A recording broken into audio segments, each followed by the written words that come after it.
Hey, Thursday, Family Matters, the one and only Kevin Petersen. How are you? I'm great, Mr. J. Staples, the sober caddy, the expert.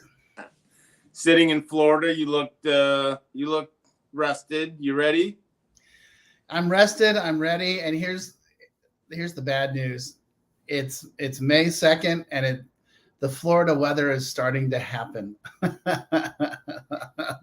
it's warm but now it's humid. Yeah, it's. I was talking to someone like I love my vest, and my vest season in Texas is probably like 2.5 weeks long, and Yeah. I think we're past the vest season now. We're into like carrying extra shirts in the back of my car because I need to change out sometimes. So Yeah, we're let's see. I'm looking it up so I can tell you. We are 85 degrees and 65% humidity, and that's it's only gonna go up. God bless Florida and Texas, but it'll be football season in no time, and then then things will be back to normal. But what is going on? Any burning desires? Anything on top of Kevin Peterson's mind before we get into it? Oh, nothing critical. I mean, I'm sure you're going to bring up all sorts of. I'm sure you're going to push all my buttons. So let's just get started. Well, we've got a couple of topics. I think one of the most things. I think it was a really good question that we may be able to kind of layers to it. We got a question that says, like, I've heard you guys talk about addiction as a family disease numerous times. What exactly do you mean that addiction is a family disease? Got it. Couple of different layers there. The first one is that my belief and the way I've always looked at it is addiction doesn't just affect the individual. It affects everyone that individual is engaged with, whether it's personal, like, friends, whether it's professional, whether it's the coworkers, et cetera, or family, So everybody gets impacted by their behavior and what's going on, right? That's the first part. And then the second part is when you take a look at addiction and alcoholism and addiction and then what they look like and how they play through, you find that there are generational patterns in families. And on both sides, right? On the addiction and then the people that are affected by the addiction. So you find that the family has sort of made these patterns of saying, oh, well, we behave like this. And they just kind of take that for granted, like, well, that's how families behave. And it's like, well, no, that's how families behave to accommodate somebody that's struggling with addiction. So that's kind of the two-sided answer of why we call it a family disease. Well, and then the last part is, in order to actually recover, the entire family system has to recover, not just the individual. Yeah, that's the answer to that question. So, I mean, the age-old question, this is probably way above our pay scale or anything, but I mean, is there anything within like the family, going back, like, you always hear like, well, there's alcoholism within our family or something like that. Or, I hear cases all the time when, you may have grown up within an alcoholic home and you have the people that, will stay so far away from drugs and alcohol because they saw it in the mom or dad or within whatever. And so they just want to run away from it, never touch drugs or alcohol. But is there any kind of genes or anything? There's always, Yeah. Do they know of anything? Like, does it run within genes or anything? It is definitely genetic. And again, I'm not a doctor and I'm certainly not a neuroscientist. Yeah. So let's just be super clear. But every person I've ever heard talk about it that does have those credentials and that education, neuroscience and neurology and all that stuff, they're like, oh yeah, no, there's no doubt about it. It's definitely, we've always talked about nature and nurture, right? And is it in your nature? Is it in your genetic? Is it in your nurture? Is it how you were raised and therefore you were susceptible to it?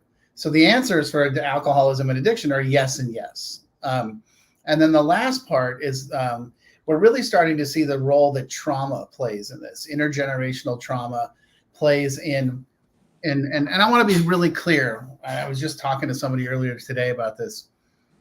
Trauma doesn't create addiction. If it did, every single person on the planet would be an addict. But it certainly acts as a catalyst. For those of us that have the genetic predisposition and have that, inside of us, when we experience trauma, when we experience behavioral stuff that we struggle with emotionally, for lots of different reasons, and we don't have time to get into all that, our automatic self-soothing mechanism is food, sex, porn, alcohol, drugs, shopping, fill in the blank, right? That's our automatic solution. And then one of two things happens. Either the person that's using that as a self-soothing mechanism can pull away from it and say, ooh, these are bad choices, I need to stop doing this, or they can't. And the ones that can't are the ones that we call alcoholics and addicts. Interesting. Yeah, yeah. It truly is a family disease, and it kind of affects. I mean, so I've seen it from the personal growing. I mean, as an addict alcoholic, like the layers. I always thought that I was just affecting my life, but to see on the other side, being in recovery, how I affected loved ones. Everyone that I touched. I mean, the life that I lived, and especially my family and so forth, and how their lives were affected just by my behaviors and so forth. So we have a question. So they have a 25-year-old son who they went to treatment out of state, out west. He's over 2 years sober. He's working at the treatment center. So it sounds like he's back on his feet and sounds like he's doing really well. He's probably, working either at the treatment center he got sober at or within treatment, let's just say. And so here is a mom this is a long email, but so paraphrasing. So the son has really put in my terms, some healthy boundaries or some boundaries within the family, and has really cut down on communication, has come in, sees the family maybe one trip back home, doesn't spend a lot of time, has told them that he just wants to kind of get back on his feet, doesn't want to, seems to be like the new husband within the mom's writing. They never seen eye to eye. So really what the mom is writing about is there seems to be some frustration as to she wants to have a relationship with her son. There seems to be some frustration around the boundary with the son, saying that like she sent him to treatment. Like why is the son kind of cutting off contact? And then at the tail end, she wants to maybe see any advice or suggestion as to how she can have a better relationship with her son. So sounds like the son, and she went in, she did say that the treatment center has advised her that they've told the son that it may be in his best interest to kind of push away from the family. So the mom is somewhat blaming the treatment center from kind of getting in the middle. So there is some resentment and frustration. Sounds like there needs to be some healing on both sides. So there's a lot of mouthful in there. I think you can kind of get the grips of what's going on. So she's kind of looking for advice, some from frustration. Maybe you can give her some advice. I'm sorry, I wasn't paying attention. What was that? I'm just kidding. So man, I tell you, that was the longest email we have ever gotten. So the mom is frustrated because the kid went to treatment and he's keeping distance from the family on the advice of the treatment program. Right. So this kind of goes back to what the questions you were just, now I understand why you asked me these questions ahead of time. You are sneaky, Jay. Well, this was two different questions, actually. Yeah. It always seems like we get questions in like block themes. I don't know how this happens. Yeah, in a cluster. So here's the deal. This is a classic example of the family needing to do their own work. And whether that is working with a therapist or with someone like me who's a therapist and a coach, and really digging into the family system and taking a look at the role they played. And one of the most important things I always want to say is you are not responsible for your son's addiction on any level whatsoever. You are responsible for how you respond to it. So if he's telling you, I feel like I need to take a break or I need some distance, the best thing I can tell you to do is, okay, respect his wishes.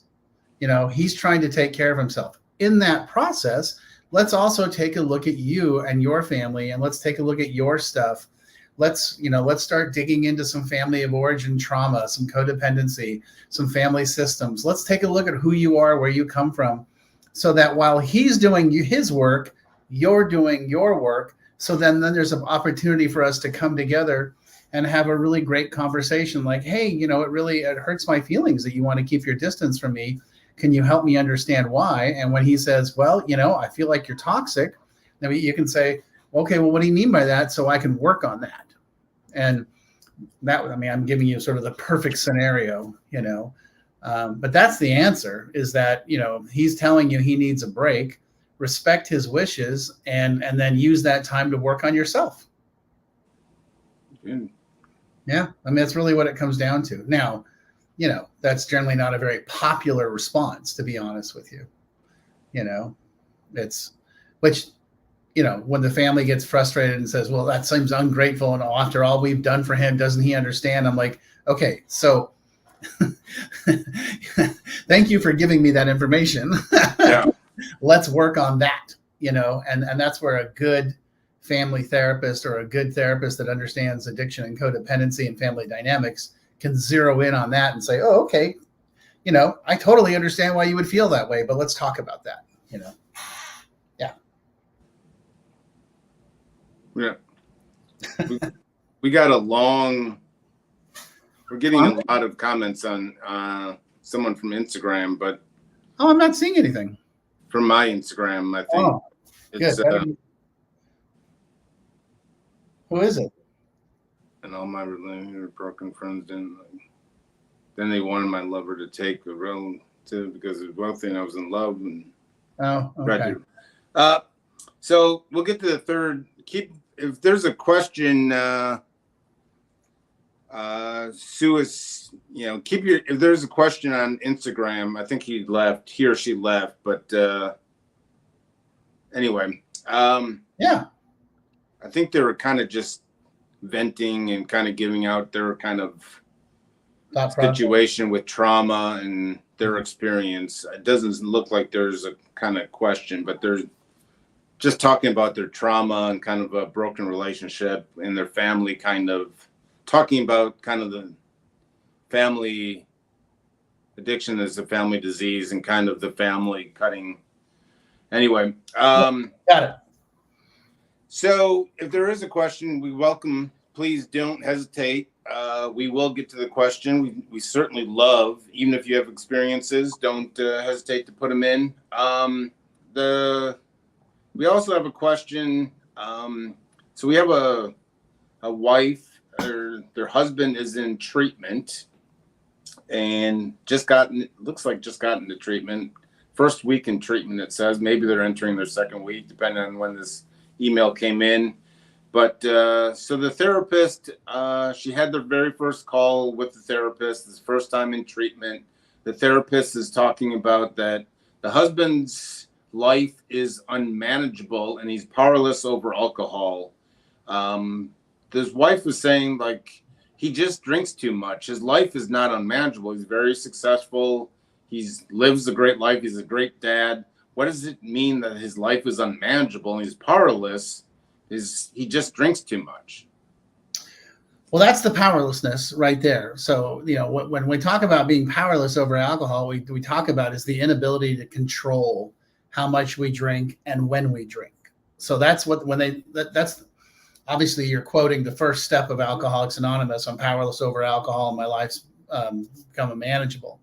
So when we talk about the powerlessness, we're talking about the inability to control how much we drink, and the inability to control whether we stop or start. So that's the straightforward answer to the first part. And the second part, when we talk about powerlessness, we're talking about, how our life is. How is my relationship with my kids? How's my relationship at work? How's my relationship at home? How's my relationship with my wife? Am I present for people? Am I emotionally present? Am I nurturing? Am I a good human being? And so I would tell you that in 33 years of doing this, I've never seen anyone that cannot control their alcohol and has everything else okay. There's going to be cracks in the armor somewhere. Your husband's in treatment for a reason, and so I think maybe you're going to find some underlying causes there. And just because somebody goes to work every day and makes money and lives in a nice house doesn't mean that they're not an alcoholic. There's kind of this myth that you have to live under the bridge and push a shopping cart and wear a trench coat in order to be an alcoholic. And that's really not true. You can be super successful. You can be, super high profile and be an alcoholic. Those things, happen. And what happens, there tends to be a circle of people around you. When you're super successful, there's a super circle of people around you that are vested in your success.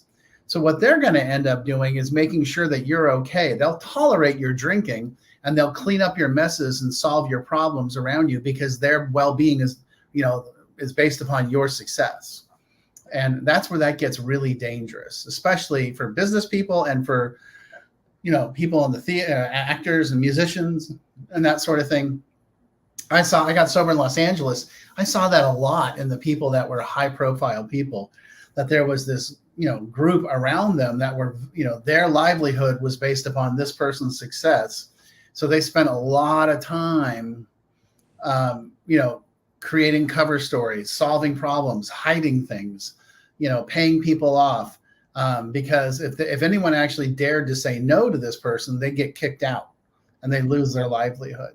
And so a lot of the times it's the same thing in the family system, is that, well, dad drinks a lot and he's mean or whatever, but it's okay because we live in a nice place and we have a nice car. Mm-hmm. It's like, well, no, that's not okay. You can have it all. It's okay for, to say, hey, Dad, we love you and we're happy for all the success we have, but you drink too much and it's pretty miserable. So, yeah. And honestly, we're kind of back to taking a look at the family system and saying, okay, sure. So, the person at the treatment center is saying, hey, your husband's an alcoholic. And you're like, well, what's the big deal? Yeah. And so it's like, okay, well, let's take a look at that. So it's like the only life that they know, like pretty much I'd be willing to bet like their marriage probably, that was just like a normal, I don't know their life, but even when they were dating, that probably like just a normal thing. That's probably the only husband she knows that just became a normal part of their life and dating and life. Do you recommend family members kind of reading the AA Big Book or something, kind of getting a glimpse? Yeah, I do. I mean, there's a lot of things I recommend. Definitely, I like them to read the AA's Big Book because it helps understand. I also like them to watch a movie, documentary we've talked about before called Pleasure Unwoven, because I think Dr. Kevin McCauley does an exceptional job of explaining the nature of alcoholism and addiction from a medical side, from a psychological side, and from a spiritual, emotional side. And that tends to really help people who are not alcoholic or not addicts be like, oh, I didn't even think of that. Well, of course not, because you're not one of them, And I think that kind of education, when the families that I work with, that's one of the first things we do is dig into heavy education. Let me educate you. Let me teach you. A lot of your questions are going to get answered in this process where you're like, oh, now I understand, and that tends to be the best way to get things going. Well, I mean, what you were saying, going back to, doing the family doing their own work. I mean, the last two questions, with, the son putting in healthy boundaries, and then this wife hearing about unmanageability from the treatment center, that, right there, you have two family members or, they could be doing their own work while the other two are in treatment or have done their own work. They can do work. It doesn't mean both sides, like you always say, need to do work, and you guys can meet in the middle and have a healthier life when you're both sides are doing the work. So it goes right in what you always say. Yeah, I mean that really is the best. That's the best avenue for success for everybody. Yeah. It's not just dad drinks too much, or my husband drinks too much. I guarantee you, there's more layers to that onion that are gonna probably get peeled back now that he's in treatment, and there's gonna be some openings. There's gonna be some like, oh, goddamn, didn't think about that, but that's okay. We'll get there, and we'll get successful across the board. Yeah. Yeah. Well, good. Well, I think you did a good job. You can clock out. Anything? So we really kind of hit in kind of the family dynamics and kind of the, as a whole family disease. And it kind of, addiction has these roots, and these roots go deep. It's not just the tree that you see. These roots are deep, and and that's what I've learned just through my own journey through addiction and recovery, is how far these roots, go within my family, my life, my friends, whatever it may be. Just the day-to-day life that I saw as normal life, now in recovery, it was like, whoa, Yeah. So, Yeah. That's the absolute truth. Hey, by the way, next week, I'm on vacation next week. wow. Yeah, I know. Do anything fun? We are flying on Saturday morning. We're flying to New York City.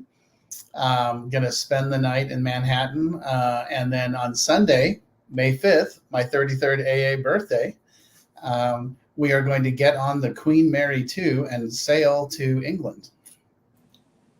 You got sober on Cinco de Mayo? In California.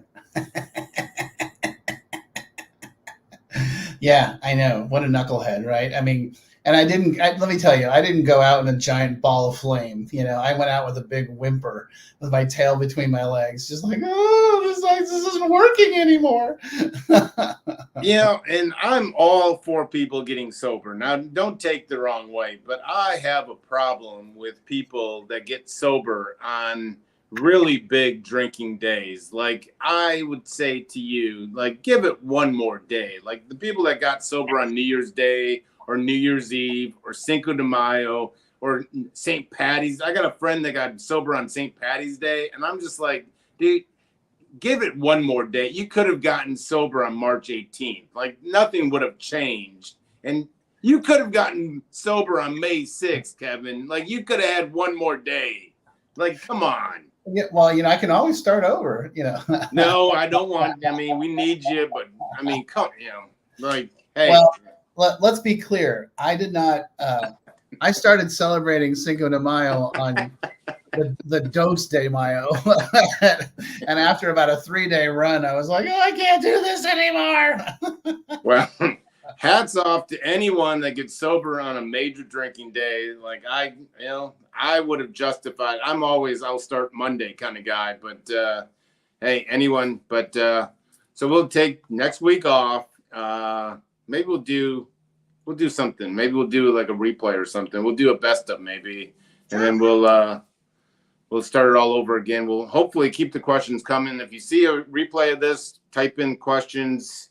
We'll get to it when Kevin gets back, and we'll have all kinds of New York stories and cruise ship stories and London. I'll be in London for 3 days. London stories and fish and chips and whatever it is. So enjoy your time away and hide your phone, would you?